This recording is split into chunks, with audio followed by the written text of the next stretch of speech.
Welcome back to another episode of the Outsider Sports Baseball Podcast. Corey Jason, Ben Mandel, John Pauline, Dylan Mel, full house, bringing you the conclusion of the 2024 regular season. One more month to go, playoffs coming up. Somehow, some way, all of our teams are in the playoffs. We couldn't say that last year. We can say that this year. John's not the only one repping a team in October. So we all get to have a little bit of fun, and maybe our teams will meet. Who knows? Would terrify me. I hope Ben and John's teams meet. Look, I hope There's a good of chance that teams don't happens. Hey, Mets 1-5 in the regular season against Milwaukee. Just throwing that out there. Got to get through Milwaukee first. Can't be planning again for that another division series there. I can plan. I don't know. I'm throwing that out there. These Mets are, to me, the scariest team in the postseason. You've been saying it for how long about the wild card team?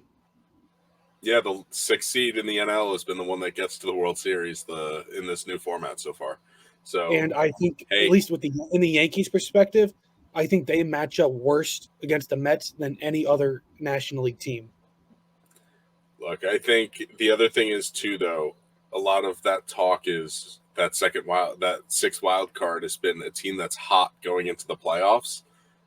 The Mets are 2-4 their last 6. They came into this last week and did just enough to get in. They didn't really take care of business the way you would have liked, though. They're not coming in red hot anymore. I know Lindor's back. I know that was a very exciting game to start that doubleheader for game 161, but I'm not exactly, I'm not ready to put the Mets past this wild card round just yet. They've got to play these games still. So before we get into, our full playoff picture, I kind of want to start off on a little somber note. Major League Baseball's hit king, Pete Rose, died today, 83 years old. Not in the Hall of Fame, really complicated legacy. How do you guys feel about Pete Rose and what he meant to baseball? Yeah, I mean, anytime there's a death just in any sports figure, especially sport that you grew up watching, it sucks.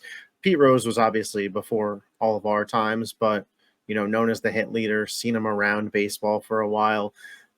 Sucks to see him go. And, personally, I stand on the hill, and I have when he's alive. I will now that he's passed. He should be in the Hall of Fame. Hopefully, they end up doing it right and getting him in there one day. Yeah, I mean, I don't know if they will. I've learned today that he doesn't have what I've always heard and is always called a lifetime ban. It's called a permanent ban. Because I always thought it was a lifetime ban where, when he dies or when the sport dies, who knows which one, that he's allowed back. But it's not called a lifetime ban. It's a permanent ban. Now, the commissioner's able to remove them from that ineligible list, but I don't think any commissioner will, at least not anytime soon, which is a shame because it doesn't allow people to grow and change and try to make up for their mistakes. And he did commit the biggest cardinal sin that a baseball player can make. He bet on his own team. He bet in a game that he was involved. But cheat in the World Series. Bad. I think betting against your team is definitely a bigger cardinal sin. I was going to say, you bet on your team to win. That's not to me bad, because at the end of the day, you're trying to win the game anyway. So whatever. I think Scott Van Pelt on ESPN, or I guess ABC tonight for Monday Night Football said it best. If you guys were not watching the game on ABC, I believe that one is the Lions Seahawks. Yeah, Lions Seahawks. So during halftime, Scott Van Pelt came out and said, if you are holding the best players, a category and a catalog of the best players in baseball history, and it does not include Pete Rose, then it is incomplete. And honestly, the same goes for Barry Bonds and Roger Clemens. Those guys that are being held out, they're all in. But those guys, I don't think are in the same category as Pete Rose. I believe that those guys, you could say their numbers are influenced. Say whatever you want about other people involved in that era. Pete Rose bet on his team he was managing to win. it's a complete different thing. It's not like he was throwing games, betting on his team to lose, and throwing games. Like, that's not what was happening. I don't, at the end of the day, yes, you know what? You're not supposed to do it. Gambling wasn't even really legal back then at all, so I get why it's a lot stricter. But look, it's definitely not something that I think at this point needs to still be held against Pete Rose. It's already come down to the fact that he's not going to see himself in the Hall of Fame. Don't hold it against the rest of baseball and its fan base as well. It's just a shame that he'll never see it. He finally realized as he got older the mistake he made, because he held on for a long time that he didn't do anything wrong. He finally started apologizing within the last, I want to say, decade or so. And, he's been slowly being let back into the fold. He was finally let at a Reds game not too long ago. I want to say within the last 5 years, he was actually at a game there at Citizens Bank. No, Citizens Great Bank? American. Great American. Citizens Bank. Yeah, Great American ballpark. I mean, he played with both teams. So it's just a shame that he'll never see himself get in there, and hopefully they do the right thing. But I don't think they will with the track record they've shown while he was alive, and with other players like Shoeless Joe Jackson. But kind of turning things to a happier note. Ben, as a Met fan, I want to hear your full emotional roller coaster regarding today's doubleheader with the Braves. Who had it worse, Ben or Frank the Tank?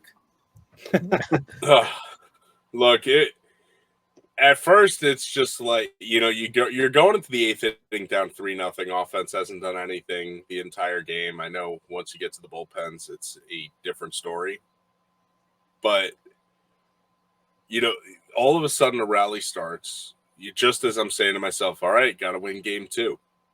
But a rally starts, 6 runs in the 8th inning, gives you that 6-3 lead. And you think, okay, we've got this.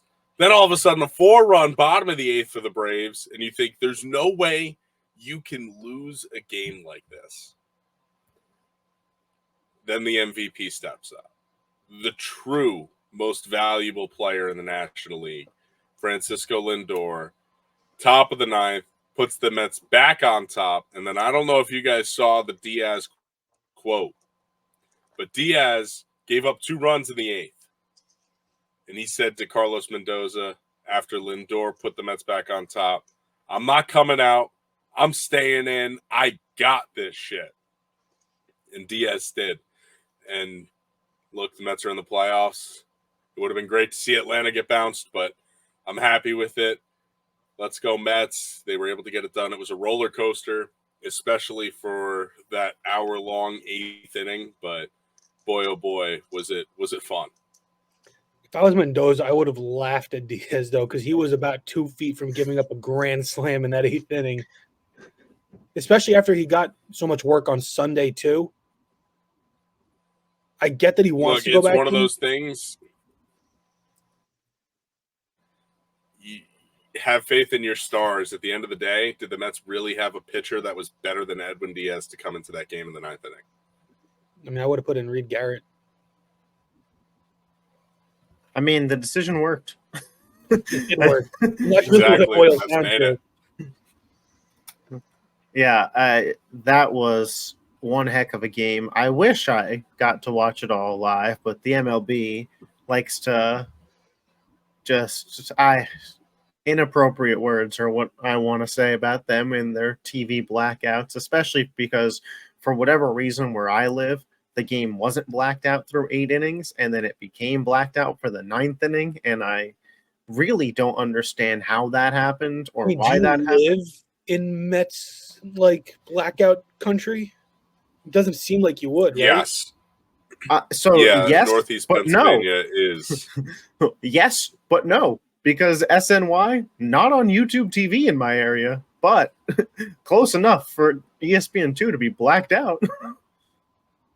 Yeah, I never had SNY. It wasn't available for me in Wilkes-Barre, but when I got MLB TV, the Mets were still blacked out. How's Yes and the Yankees work out there? I pay $20 a month. Say no, but they do offer Yes on the local cable networks out there. Okay. I don't have it on YouTube TV. I had to pay for it separately. Sad. But now that the Mets are in, we have the full picture. Poor Diamondbacks, they're out. Sale, he's out now with back spasms, and he's not going to pitch in the wild card round. Could that spell issues for the Braves? Probably. For sure. For sure. Young candidate out. I thought that was kind of a rhetorical one. A little bit. Cy Young candidate, or really the Cy Young winner. He's going to win it. He's out. But do you think the Braves have enough to win without him in a short series? So I never want to discount a team like Atlanta, who's been in there a lot of times and has a lot of good players, but San Diego is a really good baseball team, and since they're in a division with the Dodgers, they find themselves in the wild card round. But I would definitely say the deck is stacked against Atlanta. All right, so yeah, now look, that we have Atlanta.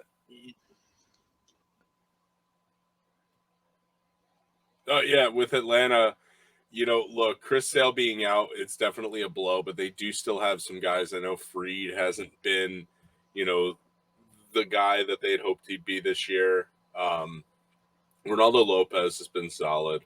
Charlie Morton, obviously aging, but the Braves are scrappy. The only thing I would really worry about with Atlanta, outside of, obviously their injuries, would be the fact that San Diego is probably the hottest team coming into the playoffs. Not the Mets. Mets aren't the hottest team going into the playoffs. Mets just went 2-4 this past week. Come on, Milwaukee, not playing for anything, and then they lost 2 out of 3 to the Braves. I mean, I'll say this. Technically, from a win-loss perspective, the Dodgers are the hottest team going into the playoffs. It depends on what look, the Dodgers parameters you want 8-2 to in their last surround 10. it. Look, if you want to go from May 31st, yes, the Mets are the hottest team in baseball, but that's way too arbitrary. long. Like, no, the last week or two. No, but look, the last 2 weeks, the Mets have definitely cooled off, and the Padres. Here's the thing: the Padres were neck and neck with Atlanta and Arizona and the Mets. They pulled away. They're the only one of those 4 teams to pull away, and that's because the Padres got hot. The Mets, the Braves, the Diamondbacks, they were still winning games. It's not like the American League wild card where it was just, the Tigers somehow got in because no one else wanted it. Like, no, the National League teams were still winning games. I mean, look, the Cubs finished above 500. They ended up 6 games out. So, look, this is a wild card race that was intense, but the Padres picked it up, and they really did get hot, and I think they are the hottest team coming in. So now that we do have that full picture, John, I want to start with you. What does your bracket look like for the playoffs? Like, you want who's going to win? Game by game. So here, I'll do it this way. Yeah. So wild card 1, we have Detroit and Houston. Houston hosts the 3-game set. Who do we have winning that game? And I'll open it up to all of us. I'd probably go with Houston just because they have that experience. I'm also going Houston. I lean Houston, but I'll tell you what. Don't count out Detroit in a small series like this with the best pitcher in the series, Tariq Skubal. If he gives you a gem in game 1 and you could steal that, there is certainly life there for Detroit. I'm going to go Houston because they have the playoff experience. They have the playoff pedigree. I think they're deeper all around. But in this small series, having the true ace and best pitcher really could mean a lot if he shoves game 1. Then, winner of that series. Look, I'm going with Detroit. Oh. Really? Yeah, look, I'm going with Detroit. I think Detroit, Look, the big thing here is this is music to Corey's ears. He doesn't want the Yankees to have to even smell Houston. But look, I think that this lineup that the Tigers roll out is very underrated. I think that they've got a lot of young talent that has been able to really come up and make things happen. But really, like Dylan said, the pitching, I think that, Tariq Skubal has been outstanding. I know that they've got some other arms there that have been pretty good for them as well. But really, the bullpen has stepped up, and this is legitimately the hottest team in the American League coming in. They had to gain a lot of ground to get in. Nobody was talking about Detroit being a playoff team 2 weeks ago. Look at where they are. They've gotten in, and I think if, Houston, they haven't exactly gotten on fire heading into the postseason either. Seattle really kind of slipped and spit the bit, and that allowed the Astros to kind of waltz into this division title with 88 wins. But do not sleep on the Tigers. I think that they are going to be the big surprise team this year. Now, before I ask John and Dylan and answer myself who we think wins in a 5-game series between Cleveland and Houston, Ben, who wins between Detroit and Cleveland?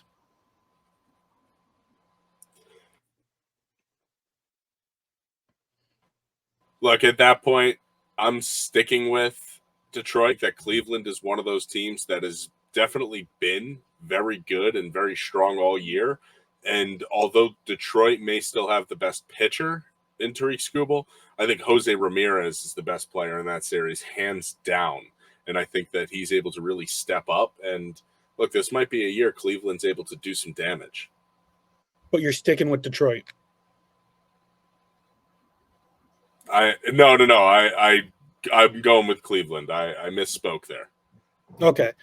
So then for the rest of us, do we think Houston or Cleveland moves on? I'm rolling with the Cleveland Bloops. I think that this is their spot. They'll have home field. They'll have the presumed pitching advantage just going in based off of Houston having to play the wild card series. I do think Detroit pushes it to 3 games with Houston in the loss. So I think Houston has to extend the bullpen. And I just think, like Ben said, going into that series, Jose Ramirez will be the clear-cut best player, and Cleveland advances to an ALCS. I know the media wants Houston, New York, but they do. They do. I do not.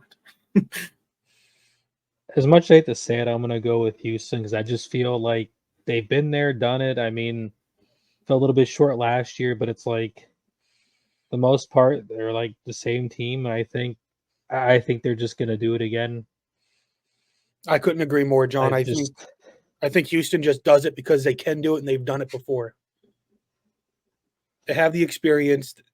They have the pitching. They have the hitting that can just carry them through. The experience means a lot. I'm with you there. I think Houston goes to the ALCS. But now, looking at the other side of that American League bracket, you have the 5-seeded Kansas City Royals taking on the team with the 3rd best record in the American League, tied for 2nd best record in the Baltimore Orioles. One of the teams that just couldn't pull away when the Yankees had a really tough stretch. Who wins that series between Baltimore and Kansas City? Look, I like Kansas City. These are both teams that have just been struggling, though. And both teams that, while Baltimore, they were able to really turn it around the last couple weeks of the season and finish with 7 wins in their last 10. Kansas City, on the other hand, just 4. They were able to, squeak in at this point, just 1 win ahead of the Seattle Mariners. But really, for Kansas City's sake, this has been a surprise year early type season. I think Baltimore ultimately will end up getting it done. I'm interested to see if Corbin Burns can, maybe turn it up for the playoffs. This is really a good test run for him because although they may not need the pitching in round 1 in this wild card round, Baltimore certainly would need it in round 2. So who are you picking? Baltimore. Yeah, I'm as well going to roll with the Orioles. It's not what I want to happen as a Yankees fan. I'll be rooting for the Royals as the games are taking place. But I think that the Royals are what the Orioles were last year. a young team that is kind of a year early, young emerging star in Bobby Witt, and just making the playoffs was a successful season for them. I think Baltimore has to win a series for this year to be a success. There's a reason you brought in Corbin Burns. The team got significantly better, and they will set up an ALDS matchup with New York. John? Well, I think it's no surprise I'm going to go with the Orioles too. I mean, Shocker. they're a shocker. I mean, probably my favorite team in the American League. But I mean, I think if this was like a longer series, I'd have I'd be a little bit conflicted here because the Orioles, I feel like they have some injuries to their pitching staff. I think with Grace Rodriguez he's hurt, so it's gonna be tough. But I think in a short series with Corbin Burns, I think they can win against the Royals here. So now we kind of have it set. There's no question about what we all think is going to be the ALDS, because I'm also going Baltimore. It's going to be an AL East matchup. Yankees hosting the Orioles. Some of us think that the Yankees and Astros are destined to play in the championship series. Some of us think neither team will make it, I'm sure. And some of us think that only one of the two will make it. It's going to be interesting to see which way this goes, because the American League is wide open. It's literally anybody's for the taking. And this is probably the Yankees' best chance since 2009 to win a championship. So who wins in 5-game series, Yankees or Orioles? Look, I'm going with the Yankees. The Yankees have better pitching. The Yankees have a deeper team. The Yankees have been playing better. And look, at the end of the day, the Yankees won the division. There's a reason for that. I think that head-to-head, home field will play a factor, but the Yankees will be able to win this in 4 games. Yeah, I am also going with New York here. I think you have the 2 best players in the series in Soto and Judge. I think Baltimore has kind of fallen off a little bit through September. They're not playing their best baseball. They had DFA their closer. There's a lot of action going on there. The Yankees lineup for the first time since the beginning of the year feels actually pretty solid 1 through 9. The pitching is there. Garrett Cole has looked like the ace that we know he is over the last couple weeks. Rodon's actually had a nice little resurgence, so a good 1-2 combo there. Weaver has been the closer that the team has desperately needed. If they were still rolling with Clay Holmes, we might be picking Baltimore, but I'm going to go the Yankees get it done in 4 or 5 games. I think Baltimore does put up a fight. As much as I hate it, I'm gonna have to go with the Yankees. I just think the Orioles just have. I mean, with Grayson Rodriguez hurt, them not having a closer, I mean, it's just tough. It's just tough to win. It's just tough to win a series like that. I mean, if they had Grayson Rodriguez and they had a closer, I'd probably go with the Orioles. But I'd be lying if I picked the Orioles here. Be lying to myself here. But I'm gonna go with the Yankees. Like Dylan said, I think the Orioles are still gonna put a fight up. I mean, it's going to be, the Yankees are going to have to fight for the win, but I think the Yankees are going to take it. And also, October baseball in New York is another level for some of those young guys. It's definitely, whether you're on the Orioles, it should scare you. It should really terrify you playing in the Bronx in October. And if you're Gleyber Torres, it should scare you even more.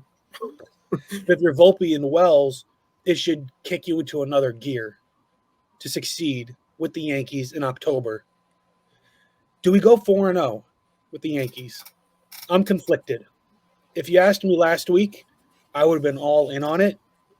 Then I watched the Yankees play the Orioles, actually trying to win a game, and that wasn't very successful. I'm scared. I don't know. The Orioles really do concern me. So I think I'm going to hedge my emotional bet and pick the Orioles to win, just to say This is one of those broadcaster jinxes. You don't want the full board to have Yankee logos on it, huh? But I'm serious. I think that the Orioles are more than capable. So soft. I'm not going to argue it because it is. I mean, it really is. I will say that if I did pick the Yankees, I would have them beating Houston. But I just don't know if they can get to that point. I think I'll put it like this. I think if the Orioles win the series, I think they sweep. But if the Yankees can steal 1 game, I think they end up winning the series in 5. Steal a game. The Yankees are going to win both games at home. Is not high. Steal a game. Steal one Steal game. a game is They had the crazy best when you're record in the number AL. one seed. My confidence level is shot right now. You're just a damaged fan. This is I what the am. Giants did to you. Yankees over the last 15 years. I remember those series against Detroit, Boston, Tampa, Houston. It's been a rough time. Dylan, you know it. You felt it. Unfortunately, It's been right there for us to take and just yanked out of the way. So I'm a little damaged with that. I'm a little weary to really feel like, it could happen. But if they do get past Baltimore, I think that they really are going to go to the World Series and win it. Because I think they need to exercise that demon known as the Astros. And if they do get that chance, I think they do beat them. So now, who do we have coming out of the American League to the World Series then? Because I have Houston. Yeah, the way I've picked it, I have Cleveland, New York in the ALCS. This is going to be a fun rematch of a couple of great series. I think this goes the distance, a full 7 games. And I think that the Yankees are going to end up coming out on top. Home field's going to be a big factor. Juan Soto sends the Yankees to the World Series. Wonder Boy. I love it. I as well have Cleveland and New York in the ALCS, although I view it a little differently than Ben. I think that New York gets hot after beating Baltimore and has the slugging capabilities that Cleveland just doesn't have. They slug their way to a 5-game series win in advance to the World Series. Cleveland had a good run, but Jose Ramirez can't keep up with Judge, Stanton, and Soto all by himself. I think I have the Yankees and Houston, and I'm gonna go with the Yankees. This is the sort of the downfall of the Astros here. Yankees knock them out here, and the Astros just fall off. That'd be You're so not going to poetic. see them in the playoffs for a while. I got Baltimore, Houston, and I have Houston somehow, some way making it back to the World Series because they're like a cockroach. You just can't get rid of them. The more things change, the more they stay the same. Exactly. So, I have Houston coming out. I believe the rest of you guys have the Yankees coming out of the American League. National League. Let's start off with San Diego, Atlanta. Atlanta splitting that last doubleheader with the Mets. They're the 5. They travel to San Diego. I think, like Ben has been saying, that San Diego is the hottest team in the playoffs right now. I think San Diego clears Atlanta and knocks them out in 2 games. I don't think the Braves put up much of a fight. Yeah, I agree. I think that this is going to be a quick and easy, painless death for the Atlanta Braves. I think that San Diego is just going to take care of business. Yeah, I think that whichever team had to try their hardest to win 2 games today was set up for failure, and that was the Braves. They exhausted the bullpen. They don't have Chris Sale. They still don't have Acuna. It is just set up for San Diego. I think San Diego sweeps here, and I think that they move on.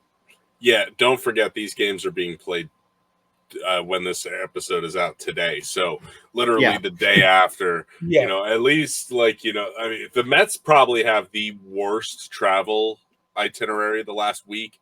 They go to Atlanta, to Milwaukee, back to Atlanta, back to Milwaukee. It's kind of sucked, but look, I think Atlanta definitely got the raw end of the deal there. I'm going with the Padres. Jerkson Profar is gonna single-handedly just John. beat up the Braves. He's gonna be the series MVP. Now, that would mean San Diego would be taking on the Dodgers, their in-division rival, the older brother that they can never get past.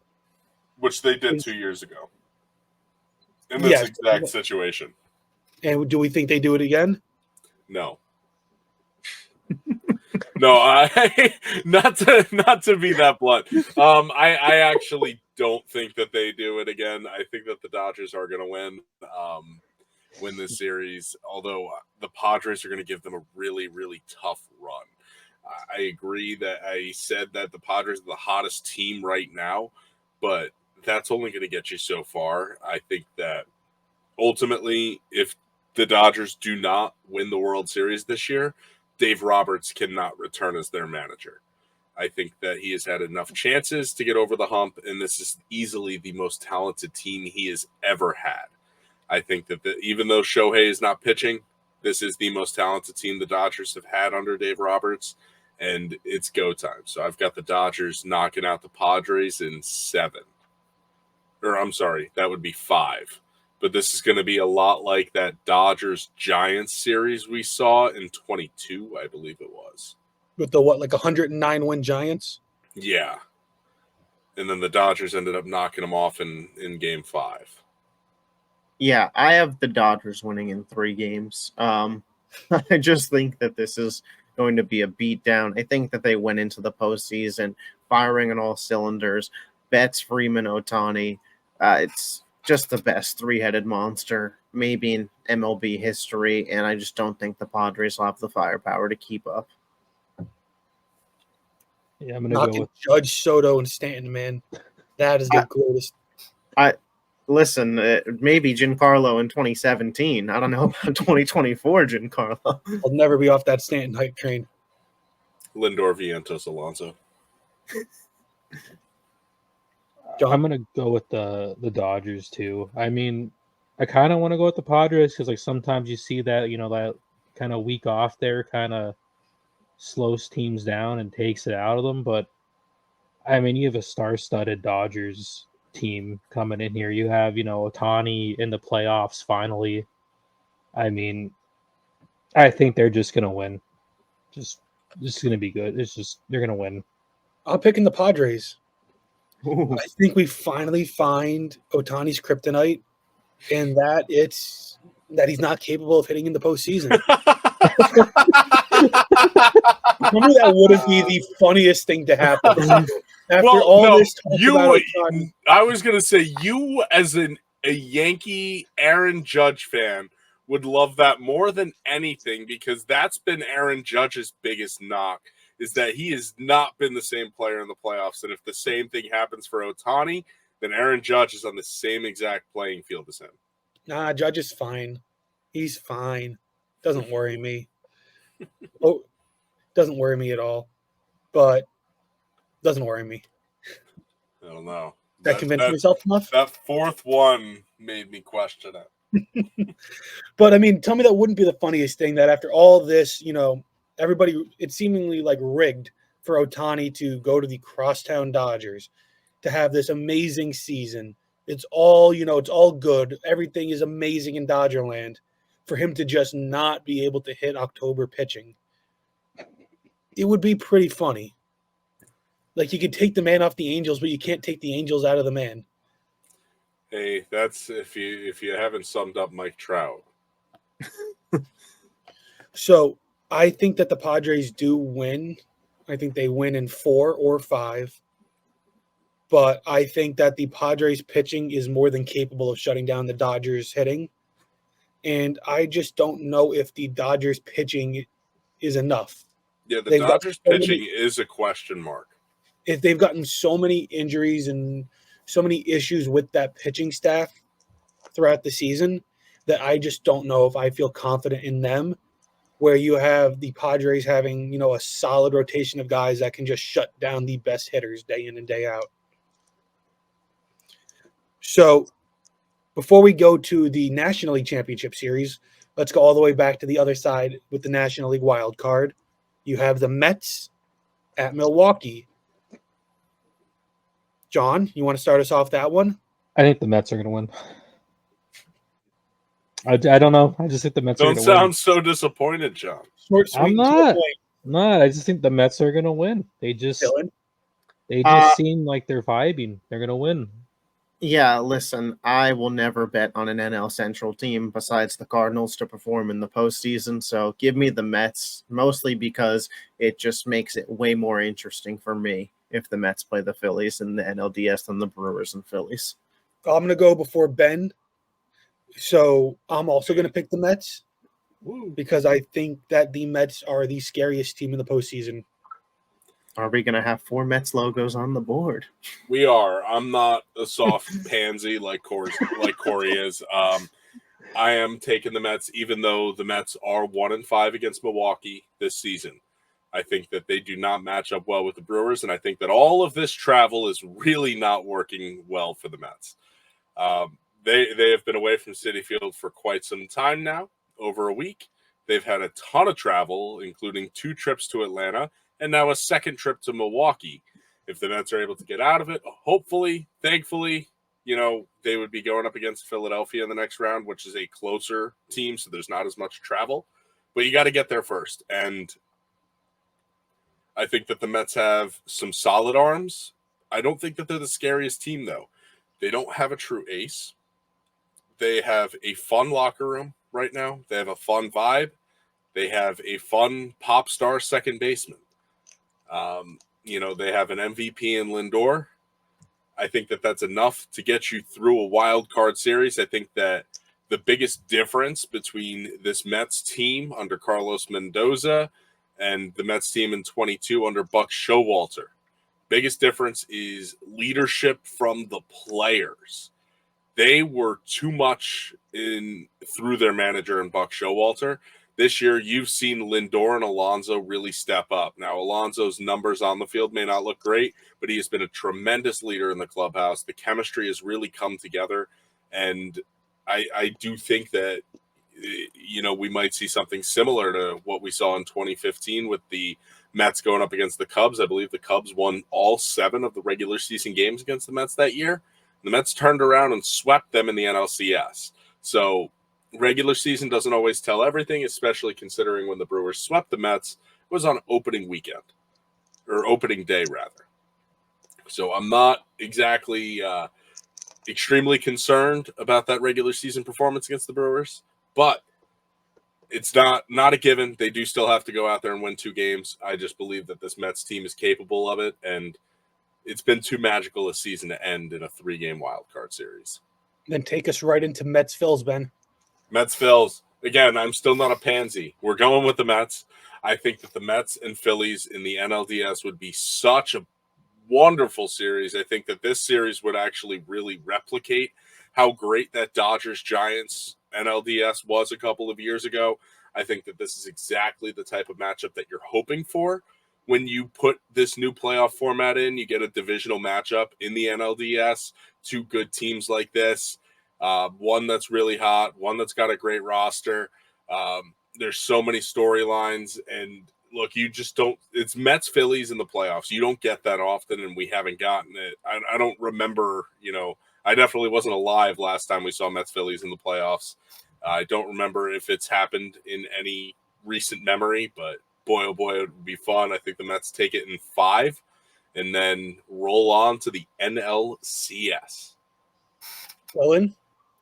I will be going with the Phillies in this series. I think they have more bats, and I think they have better pitching, especially at the top with Wheeler and Nola. Sanchez and Suarez are fine, but I do think we see the full 5 in this series. And I think at the end of the day, Bryce Harper, Trey Turner, they get some hits in Game 5. Not Alec Bohm. Definitely not Alec Bohm. And the Phillies win. All right. Before we end with John, I think that the Mets are going to win. You know what the C in NLCS stands for? Candelito. The Mets are going to sing their way into the NLCS. I think that they take this series in 4 games. 4 games. You think that the Mets split in Philly and then take both in Citi Field? I think they clinch it on their home field. Love to see it. John, you look thrilled. Oh, do you need to ask me? Phillies. No, I mean, against the Yankees, of course I needed to ask you. I've been saying the Phillies all the way, all year long. Well, he heard me call Corey a pansy, so now he's... I picked the Phillies to win the whole thing at the start of the season. I think you asked me, like, a month ago or so if they still were going to win the whole thing. I said yes, and I still say it now. Not changing. All right, so now we have the NLCS. 10 toes Ben? down, Dylan. Ben, who goes to the World Series?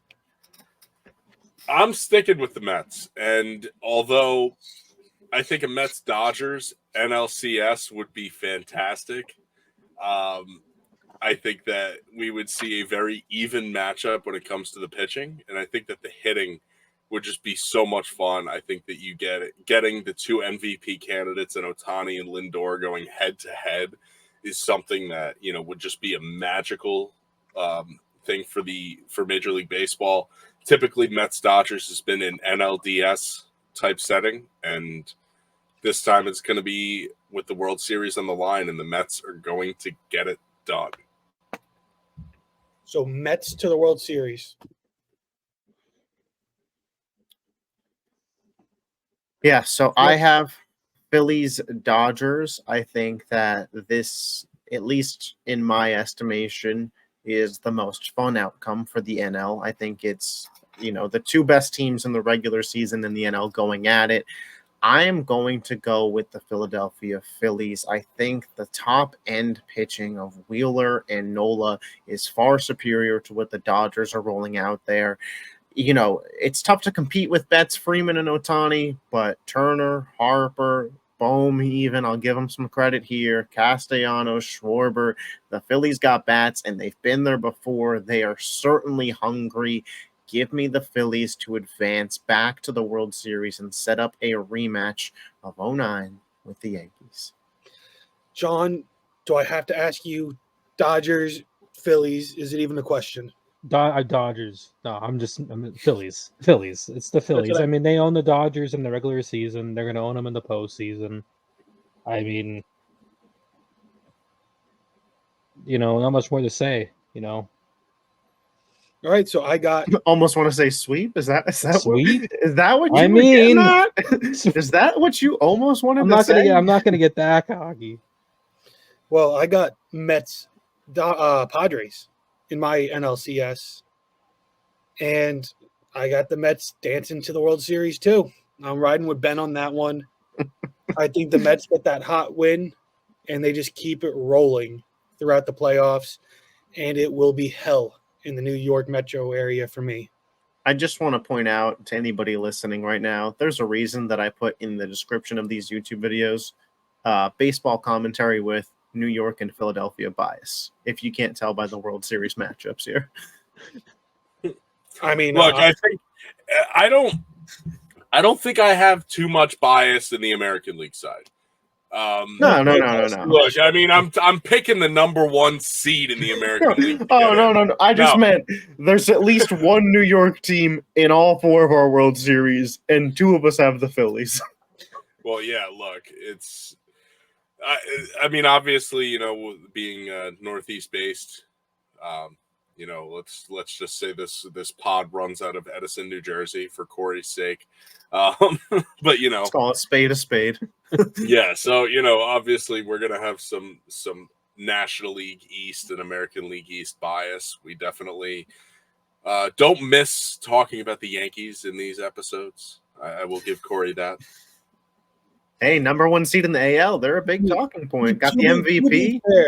To be fair, the chances of the Yankees, Mets, or Philly being one of the teams represented in the World Series is pretty high. Yeah, it's 1 in 12. I'm sorry, 3 in 12. No. But even if you go beyond the just surface level statistics, I would say there's probably about a 1 in 3 shot that it happens. Maybe right. 1 in 2. The fact well, that technically it's 1 in 4, but yeah, so with like the skewed percentages, I would say 1 in 3. So the fact that we all have at least one of those teams in there isn't really that crazy. Look, putting the Mets in there, obviously for me, there is bias there. But at the same time, I called out Corey for not riding with the Yankees, so I kind of put myself in a position where I had to. And then I picked the Mets because I really do believe in them, and that scares me because I think that they match up really well with the Yankees in their spot. So I would not want to see that World Series match. But who do we have winning the World Series? For me, I have Houston beating the Mets in 5 games. The Mets will know our pain, and the Astros win another one and make us all really, really sad. Yeah, I'm going with the Mets in 6. Mets in 6. They get their revenge from the last Subway Series World Series, where the Yankees were able to win it in 5. Francisco Alvarez is the new Mike Piazza. And Garrett Cole is going to get rocked after having a great postseason to that point. Yeah, I mean, again, I got the Yankees and the Phillies, and I do think these are truly the 2 best teams in baseball at this point in time all around. I think both have really solid top-end pitching. Nola, Wheeler, Cole, and Rodon, they both have really strong tops of the lineup, but I do think Juan Soto pushes it over the edge for New York. I think when you talk about MVP candidate players, not just from this season, but in general, it's Harper, it's Judge, and it's Soto. And the Yankees having 2 of those guys is what does it for me. Give me New York to win it in 6. Aaron Judge is the World Series MVP, is the regular season MVP. The prophecy in New York is fulfilled. World Series 28 comes on home to the Bronx. I pray. All right, John, let's hear it. I'm going with the Phillies. Like I'm telling you, last time they won the World Series was a leap year. Last time they won the World Series before that was a leap year. It's a leap year again. They're going to win again. I mean, like they said, like do you have? Did they win the last leap year though? I don't think they were in. What? Wait, Every did the time they've been the in. groundhog see his shadow last? I'm just trying to. I don't know. This is I was going to say the also last had a leap year was when the Dodgers won. Right. I said that like the times the Phillies have been. The only Like, time the one Phillies World have won Series, World leap Series was leap years. Leap years, yes. So Phillies in how many? 6. And that's In versus Yankee Stadium? Screw you. Yeah. At least make it 7. So just Okay, to I'll make it reiterate, 7. Well, wait. Just No. That game wouldn't be at Yankee Stadium. No, Game wait. 6 would be in Philly. you're right. It would be. Oh, I Philly. forget that baseball is like that sometimes. Yeah. Where it's the 2-3-2, not the 2-2-1-1-1. Mm-hmm. So just to reiterate, we got John having the Phillies in 6 over the Yankees, scumbag. Dylan has the Yankees in 6 over the Phillies because he's Winning it in Philly. he's a gentleman. Ben has the Mets in 6 versus the Yankees, scumbag. And I have Houston in 5 versus the Mets. Scumbag.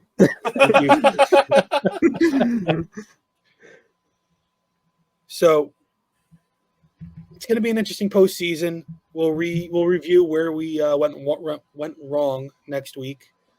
I'm sure none of us are going to get this stuff right. Hopefully Dylan does. But now that we went over that postseason, let's kind of go over the regular season. If you had to pick one stud and one dud from the whole season, who would it be? For me, my stud would be Michael King, traded to the Padres in the Juan Soto deal. He was expected to be a big part of that Yankees pitching staff, sent off to San Diego.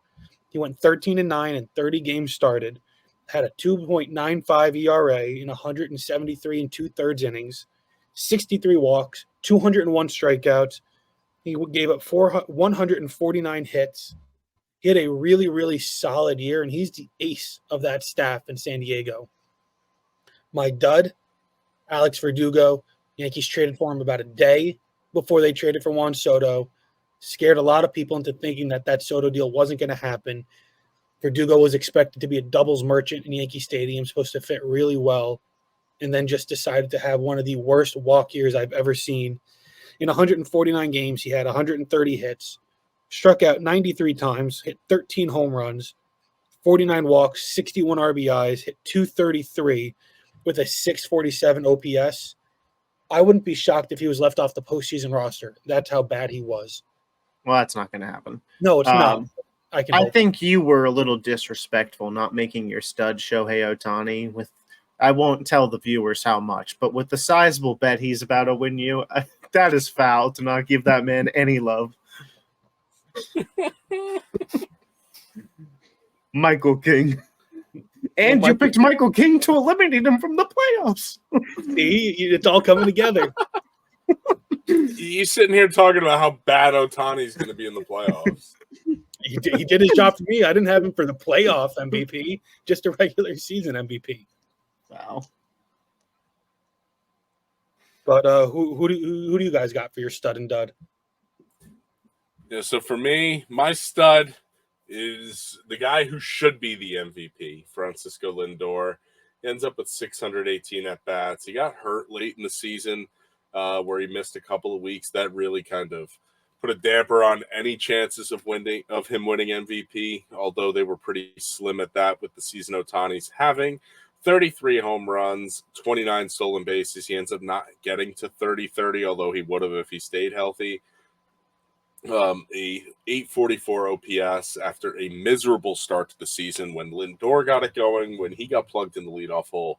The Mets got going. This is easily his best season in New York. For him to get his average all the way up to 273 with where he was in June is miraculous. He ended up with the game-winning home run in the clinching game to make the playoffs for this team. Francisco Lindor, easily my stud, living up to that contract he signed. Now, my dud is a guy the Mets decided not to sign. One of many, big-time names that the Mets did not sign. And this one, boy, oh boy, did it work out for the best. Javi Baez. Only 272 at-bats this season for the Tigers. 50 hits. That's good enough for a 184 average. Javi Baez was atrocious this year. He has zero plate discipline. I mean, we talked about Detroit as being one of those teams that, got into the playoffs. They're sneaky. We really definitely didn't think that they would be able to do it with Javi Baez having the year that he did have, but Javi definitely was able to just fleece this Detroit team out of millions of dollars because he signed a big contract, and boy, has he not delivered since getting there. Yeah, my stud, believe it or not, I'm going to go Aaron Judge. He batted .322 with 58 homers, 144 RBIs, a 1.159 OPS. And unlike Corey, I will give credit to the man who won me some money on an MVP bet. It hasn't come in. It hasn't hit the account yet, but it's all but done. And my dud will be George Springer. The man finally stays healthy for a full year, and it turns out he stinks. Batted .220 this year for the last place AL East Toronto Blue Jays. Those Judge numbers sounds pretty good. Yeah. I have read that he might have had the greatest offensive season for a right-handed hitter of all time. Any credibility to that? Beauty's in the eye of the beholder. John? My stud. No 2017 Stanton. Or 2017 Joey Votto. So my stud is someone who batted under 200 last season, batted 245 batted 248 this season, 38 home runs, 104 RBIs, 851 OPS, Kyle Schwarber, and he did it all being the leadoff hitter for Philly. And he also had over 100 walks. So that's pretty crazy doing the leadoff there. I wish I could. I have to find out. I don't know how many leadoff home runs he's had, but I know he's had at least a few of them this year. And my dud, another Blue Jays player, Bo Bichette. I know he's been kind of on and off hurt this year, but when he has been playing and like early in the season, just terrible. He had batted .225, 4 home runs, 31 RBIs. 5 stolen bases, a 599 OPS. He's just not what he should be. He's not what they say he is. All right. Now that those are some great and not so great players, what was your biggest surprise coming out of the 2024 season? Yeah, I mean, look, for me, it was the Mets' grimace run. I said from the beginning of the season that I did not have high expectations for the Mets. I really did not like their pitching, and that was before we found out Senga was going to miss the entire season. And, they were able to pull it together. Severino was able to stay healthy and have a great season. Sean Manaea did what he has done his entire career, which is, go out there, give you some great starts, give you some clunkers, but ultimately he's going to be steady. David Peterson stepped up, and look, this team, they were able to turn it around. I did not see a turnaround like this coming, mostly because the way the Mets operate is they play great in April and May and fall apart in June. They were horrible in April and May this year and have been the best team in baseball since the beginning of June. That's my biggest surprise this season. Yeah, mine is that we didn't have a single team get over 100 wins this year. I think it speaks to some of the parity around the league and just how talented these teams are. But after last year, Baltimore winning 100, you thought they were a contender to do it. The Dodgers are just a contender to do it every year with that loaded roster. The way that the Phillies and Yankees started off, you thought that they could potentially get there. Houston's always a threat, but that seemed to go down in the toilet pretty early on in the season. But man, all those great teams, none of them were able to really separate this year and be the team. The Dodgers gave it their best effort in September, but no 100-win teams this season. My biggest surprise is that the White Sox ended up being the worst team in baseball this year and probably the worst team in modern baseball history, going 41 and 121. So I think, breaking the record for most losses in a season. Let's go Mets. I'm going to go with the Tigers making the playoffs. We actually had the Tigers winning their division back in the preseason pod. So I'm going to give us some credit for picking them to make a playoff spot because honestly, they were dead in the water. That win probability from July to August to September was just ridiculous. Where even like 2 weeks ago, they had like a 3% chance to make it. And then everything broke right for them. The Twins decided that they didn't want to play baseball anymore. The Red Sox fell off. Every team that was in front of them just decided that, we don't want it. The Mariners didn't want it. So they really benefited from a weaker, wild card race. And they got hot and played at the right time. Hopefully, we could be talking about them this time next week, but they need to go through Houston. And then at that point, they would need to be playing Cleveland. So who knows? Wild card starts on Tuesday. The DSs, I believe, start on Saturday. It's going to be a very fun time in baseball land. But that'll do it here for us. Corey Jason, Ben Mandel, Dylan Mel, and John Pauline signing off on the Outsiders Sports Baseball Podcast.